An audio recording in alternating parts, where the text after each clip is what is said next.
Hey everybody, welcome back to Event About It. This is the Dynamic Dialogue After Show, and I'm your host, Megan Martin. And I'm here today with Martin Fretwell, the founder of Event Driven Growth. Now, this after show is going to be a little bit different because today we're officially crossing the pond and collaborating with Martin's podcast, Event Driven Growth. So you're going to be co-releasing this episode on each other's brands. Which feels very on brand, and considering we spent an entire podcast episode talking about compounding value. So I'm excited to co-release this with you. And instead of a quick wrap up, we're going to go deeper, more nuanced, even more real talk in this debate format. So Martin, set the stage for us. Tell everybody what we're doing in this very special edition of the Dynamic Dialogue After Show and the Event Driven Growth podcast, and why this conversation needs to live on both feeds. Yes, absolutely. Welcome everybody to a special episode of a new-ish segment called Yeah, But, which is a very, very light-hearted debate segment where I invite a guest with a particular perspective on something about the events industry. And whether I agree, believe, or not, I will take the exact opposite opinion and try and construct a counter-argument. And we will go back and forth to see who wins, because it is a fight to the death. I like it. And yeah, so I'm excited to get started. So I guess my big question for you as we get started is, what is your big opinion that you're bringing to the debate today? Well, we've been talking a lot about trade shows. And you and I have talked about how you are not a fan, and I am a fan. I think trade shows are important. I think they have a place and a time. But I also think that we've been doing them wrong. And so that's where I want to challenge your thinking. Yes. So for added context to that, I have made this statement before. I would like to kill the trade show industry. I would like it to die by offering alternatives to it. So would you prefer to jab or defend? I'll defend. I'll defend the trade shows. Okay, so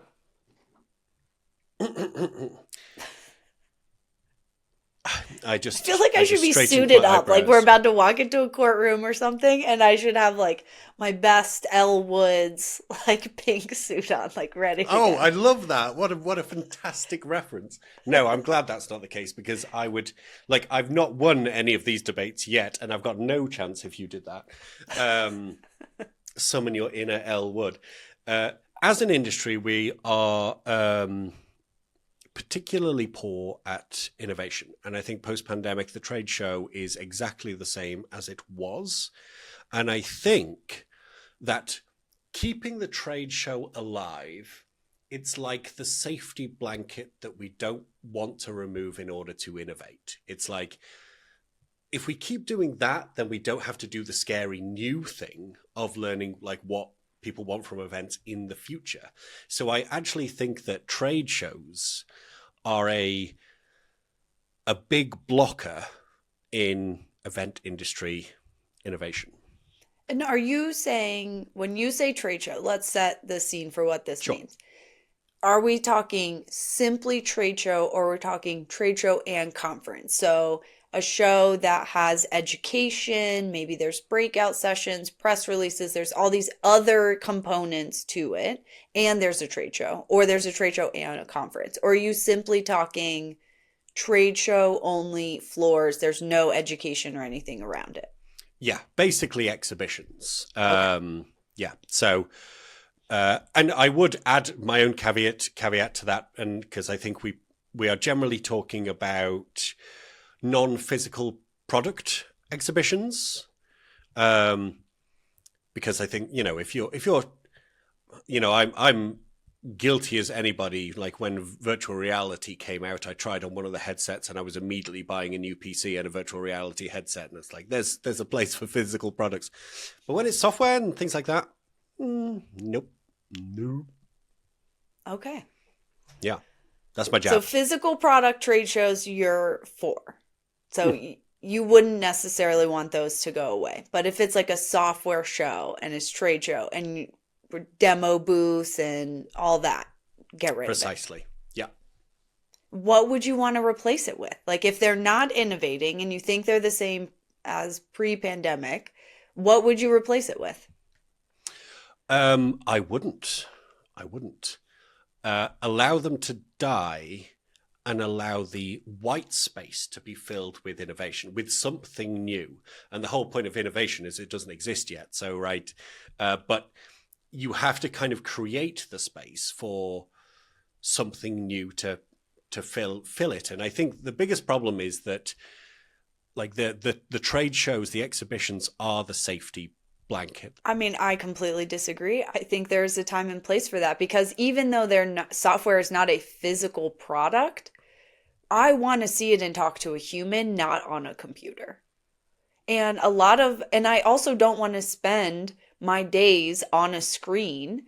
And a lot of these, let's say SaaS trade show conference formats, there's so much else that goes on that that's where I get to know my partners and vendors. And there's so much relationship building that goes on where I think some of it is just a miss. You're saying you're burning through money.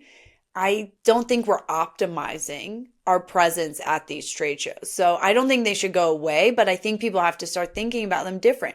If you're going to spend all the money to, let's say, have a massive 40 by 40 booth at one of these SaaS shows. So let's think about like a cybersecurity show, for example. And we've got these huge CrowdStrike, for lack of better names in the industry. Like, let's just say CrowdStrike has a 40 by 40 booth.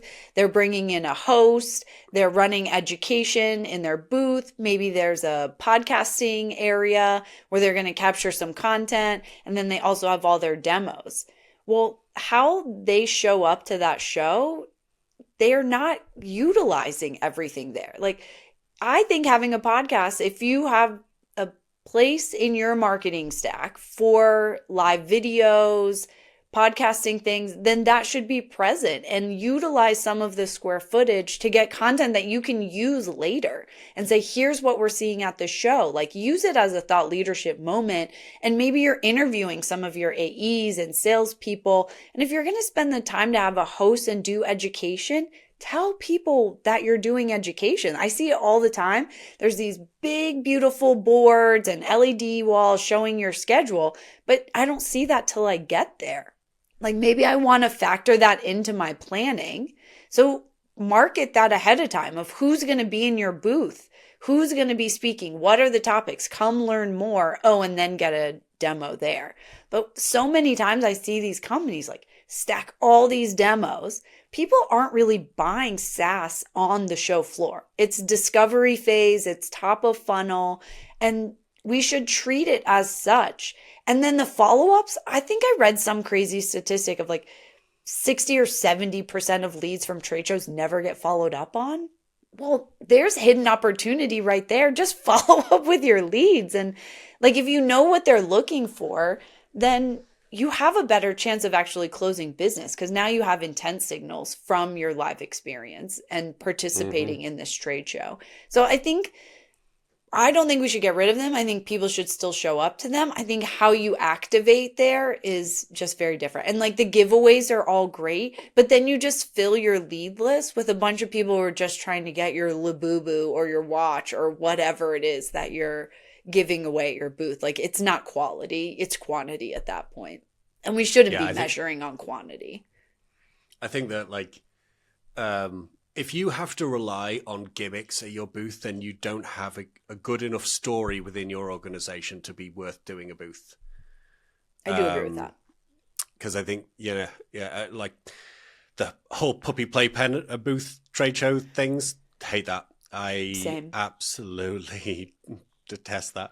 Because it's so gimmicky, and it makes me wonder if like chicken and egg, right, is, if you're using gimmicks and everything like that at the booth to generate leads, then of course 60% is not going to follow it up on because 60% is going to be garbage. That is true. So, Yeah. like, I think one statistic potentially leads into the other.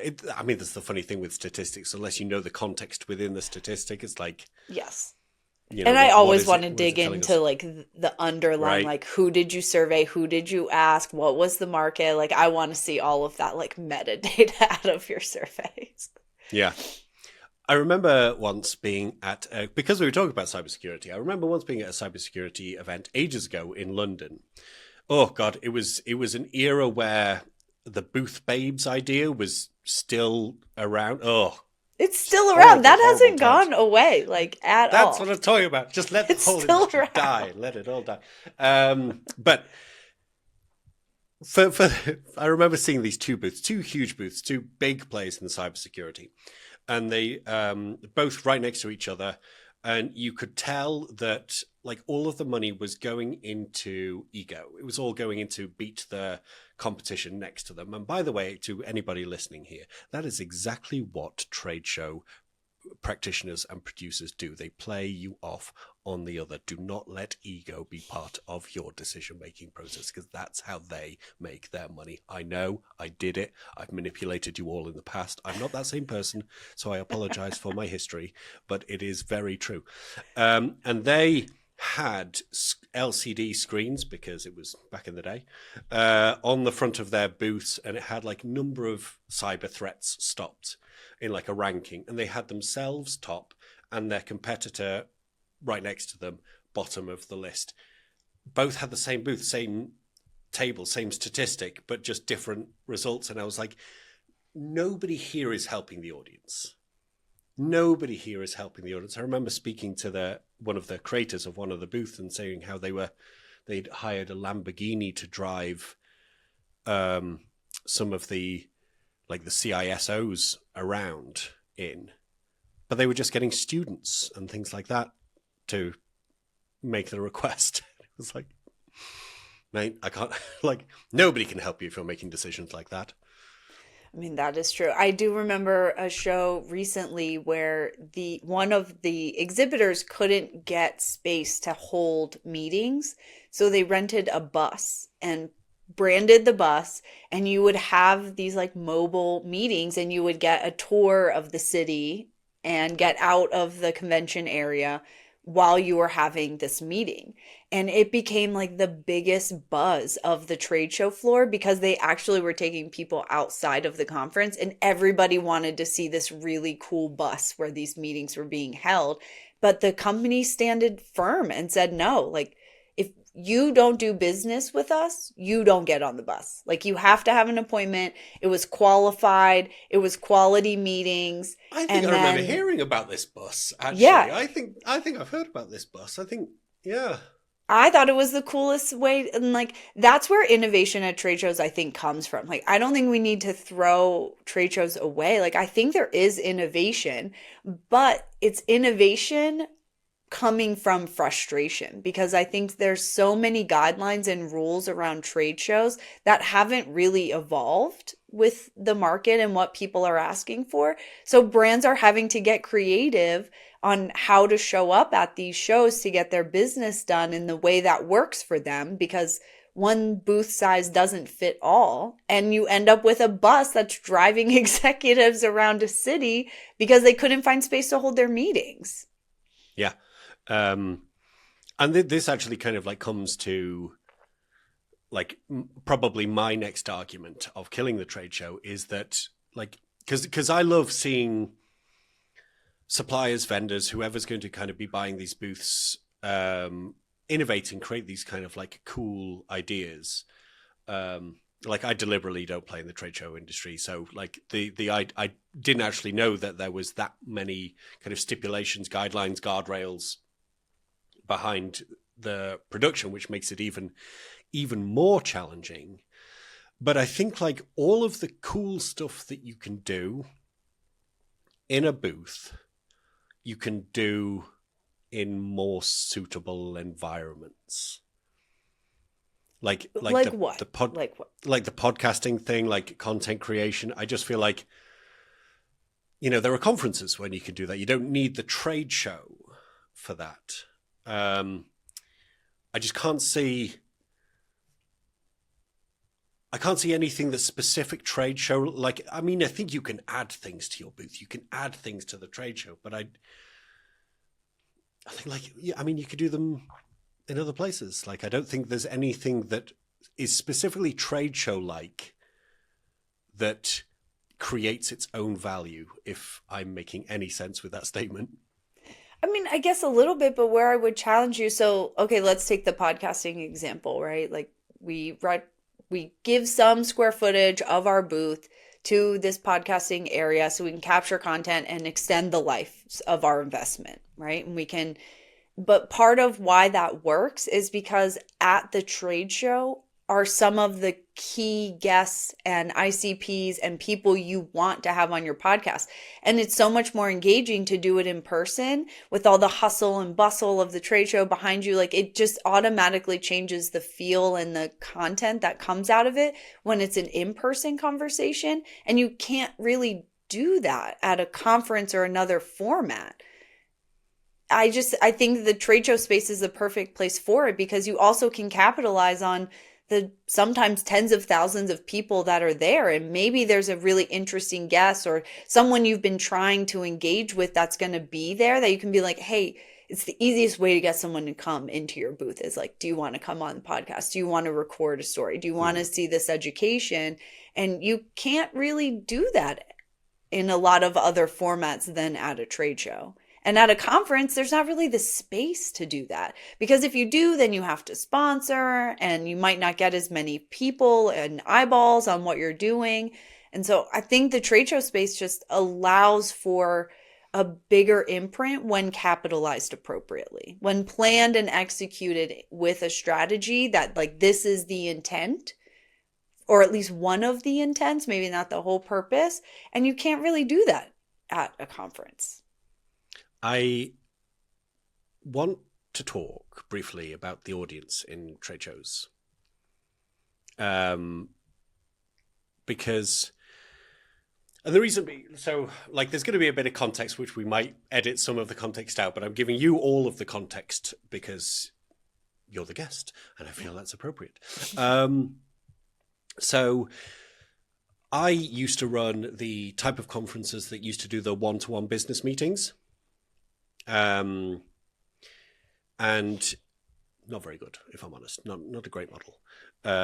I think they're an amazing model, and I think more people should do these with trade shows specifically. They are just done so poorly. So badly. So poorly. Like, if there's room for innovation, that's the first place I would start with trade shows, is the hosted buyer one-on-one meeting scheduling. I actually think, but I do kind of question whether it's possible. But anyway, it's so I used to do those, right? So, and they never used to work particularly well. So I don't generally kind of like recommend them. And I remember speaking to a prospect, not a prospect, they were a client because they sponsored one of the executive dinners that I ran. And they said like the executive dinner was good, but they didn't quite get what they wanted from it. Totally fine, happens sometimes. But they did say they were getting a lot of value from the one-to-one business meeting model, which is a very rare thing that I hear from. And so I kind of like went down this kind of like huge rabbit hole of trying to think of like, why is that the case? And it made me think of like two things. So first of all, they're a brand new kind of concept all around AI and coaching and training. And like when you listen to it, it's like, oh, this is very cool. I really like this. So it's got that kind of like wow factor feeling, but it's also a land and expand model. So people can buy a very small version within their team and expand. So all of a sudden it kind of made sense why, if you have something like that and you're doing one-to-one business meetings with people for 30 minutes, 35 minutes, or whatever it is, like you've got that wow factor and you've got a very easy way for people to buy. It's not like they have to fully uproot systems in order to kind of use this model. So I was like, oh, that's very cool. And I think about like that for the trade show idea.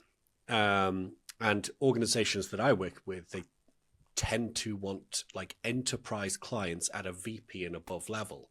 And I'm like, are they really attending trade shows like at that level?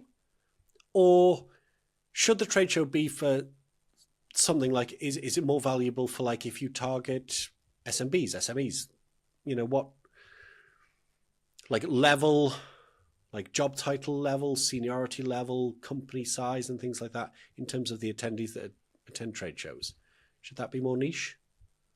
Um, no, but here's what I have found is that the VP C-suite level, they're not really stepping on the trade show floor. And if they are, it's not to take meetings. All of their meetings are happening outside of the trade show, outside of the convention center. So over a coffee, a meal, or on a bus, they're having meetings. And part of why the trade shows work is because they can go to a trade show for 2 days and have every meeting they needed to have, where if they were at home, that would have been scheduled over months and months, which they can get it all done in 2 days. But the trade show floor should not, in my opinion, shouldn't really be optimized for the VPs and C suites because they're not even getting on the trade show floor.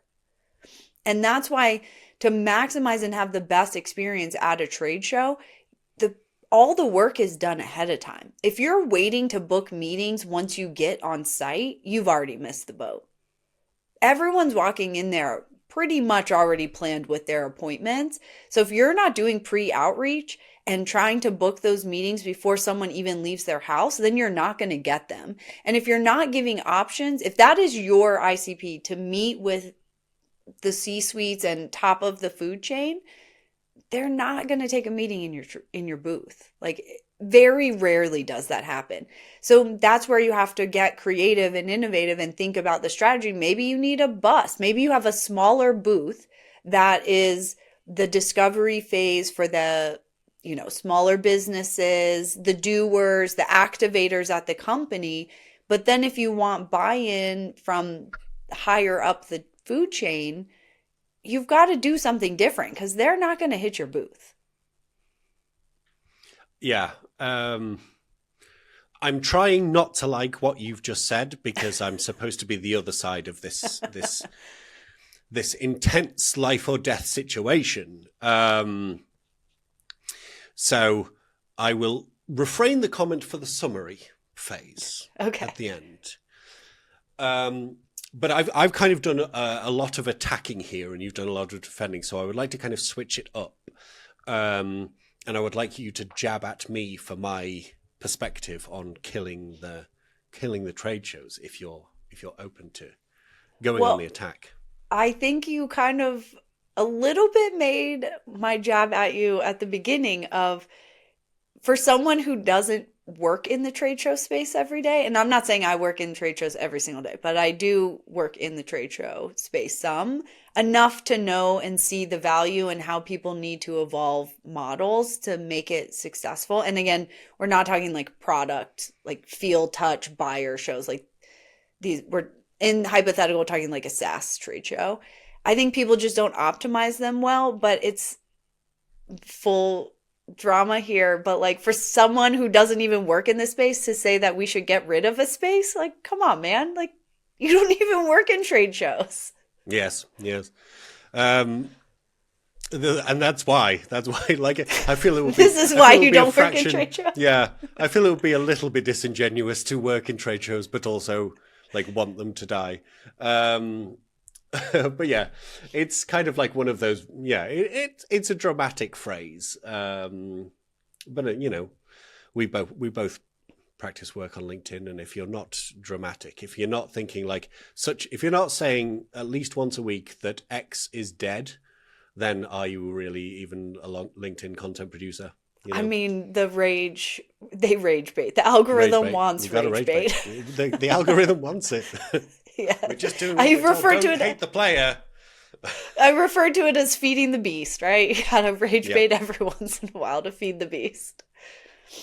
I mean, that's my only thing. I think your viewpoint of trade shows is a little bit narrower, and I think trade shows in the U.S. I mean, also coming from Europe, I think trade shows in the U.S. look a little bit different. Now I say all that. I don't think they should be killed or do away with them, but I think there is desperate need for some innovation. And I think brands and sponsors and people that are going and participating in these shows and attendees as well. Like they're asking for different. The way we approach trade shows is very different now. And in the age of technology and AI, the thought that you can't actually match me with people that I want to meet with and go to a hosted buyer and have the meeting is a bigger innovation moment for me than getting rid of them. I think they have Yeah. to evolve and they haven't fully evolved yet. But I think it's coming, and I think trade shows serve a huge value in the market. Okay, so that is, I think, the debate side. As we move into conclusion phase to see if we perhaps convinced each other of maybe a little shifting in perspective. We'll see what happens there. I was going to kind of like say one more thing about kind of trade shows, but I feel like this bit is better for the summary because it's kind of not really the anti-trade show argument, but it is a big frustration that I have with the trade show model is the capitalist nature of it, I suppose, for want of a better phrase. More money, bigger booth. Like, if you're a small player, you can't afford the big booth. You get a small booth in the corner, which ends up being a complete waste of money because these big people with the more money are creating bigger experience. And it just feels like, when you're playing a video game and someone decides to buy all of the gear right at the start when you're still trying to do all of the side quests to get the gear. And I just feel like that's a little bit grotesque in a way, I suppose.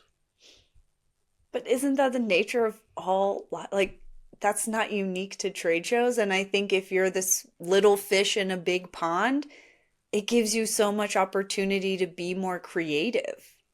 And I think some of the bigger booths should prioritize smaller spaces and spend that money elsewhere because I think why and how they show up has changed. And I don't know that spending the money on the big 40 by 40 double deckers, certainly if you have the budget, feel free. But I think being a small fish in a big pond forces you to get really creative. And I think some of the best innovation comes from those folks. Like, yeah, it's Agreed. nice to Agreed. see all the big splashy stuff, and certainly those are aspirational goals. But when you don't have the bandwidth or the financials to do something like that, I don't know, getting scrappy and getting down in there and having to really force yourself to get creative to be seen, that's the stuff I live for. Like, I think that's the most fun place to be. Yeah, yeah. And I really liked, like, one thing that you said that definitely swayed me was when we were kind of like talking about that audience, because, as everybody knows now that there's never a single decision maker. You need multiple champions within an organization to get like any kind of remotely complex deal over the line. And I love the idea of like utilizing the trade shows, like because the one thing that trade shows do have going for them, it is a large collection of people all in one place, and I love that for work, for like community and stuff like that, and bringing people together. And the idea of kind of like setting your meetings, but also then making sure that you have that funnel for maybe manager level people to get interested in the product, so then you have multiple touch points within an organization kind of seeing the value and starting the journey with your organization. And I think that's a powerful approach. I like that. Does that mean I swayed you that you don't want trade shows? Look, I don't anymore? win these debates. I do not. That is just the way things have been going.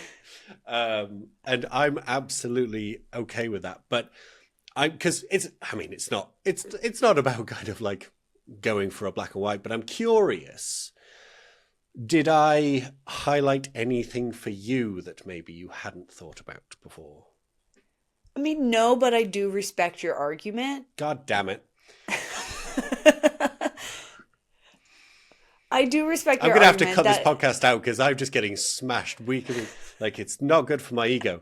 Um, because I mean, you're not wrong. Like trade shows really haven't changed that much pre-pandemic, like since the world shut down. And I think a lot of conferences are getting innovative, and I think there are a handful of shows that are changing things up and trying to push the boundaries of it. And I think people are starting to figure it out, but the more it goes both ways. Like exhibitors and sponsors of these trade shows have to force organizers and show up different and ask them different questions. So your point is valid that the pre 2020 way of doing trade shows doesn't fit the market as much anymore. Now, buyer shows is totally different. Like, come here, touch, feel, see the products, place your orders, move. That's not necessarily what we're talking about here, because I think that format could use that's some where evolution, they but came not from, nearly right? as, That's how yeah, it not started. Yeah. nearly as much as I think like SaaS type trade shows work. And I think brands are asking for different, and they have to keep pushing because the organizers will show up if people ask. Otherwise, it ain't broke, we're not going to fix it kind of approach. Like the organizers are thinking everything's fine unless you tell them, I need more, I need different, help me get there. And it has to be much more consultative as opposed to checking boxes off an order form. So Yeah, your I point think is valid. You did not change my mind, but like I do want to acknowledge like you're not wrong in your thinking.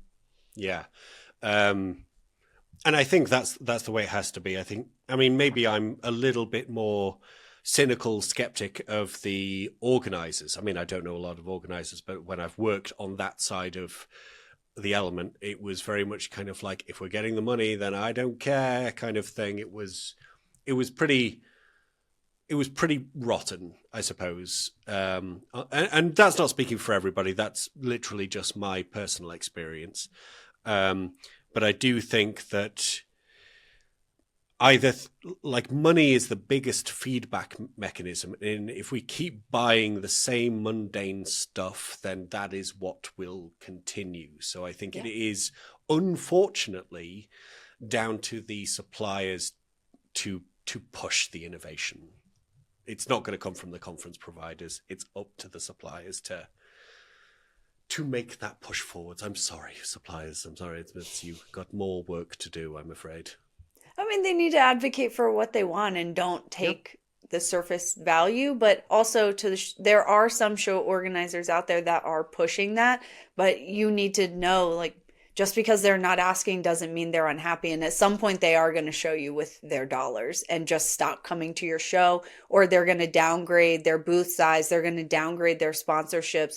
And that's the subtle way of telling you this doesn't work for me anymore. And so you should pay attention to those non-direct signals about your show. And I think it's going to take both people coming together, and the shows that are winning right now are doing that, and they're working very collaboratively with the exhibitors on how to change the format of the shows. Yes, absolutely. And thank you very much for joining me. As always, I will get back into the gym, train, and try and come back and improve on my next debate. I absolutely will, I promise. But thank you very much for joining me, Megan. That was very, very, very cool. It was a little bit more intense than some of the previous, but I like it because we dug deep. We did. We dug deep, and that's the important thing. That's all the time we have today. Thanks for tuning in to another Event About It after show, because the best conversations start after the show ends. Until next time, stay curious.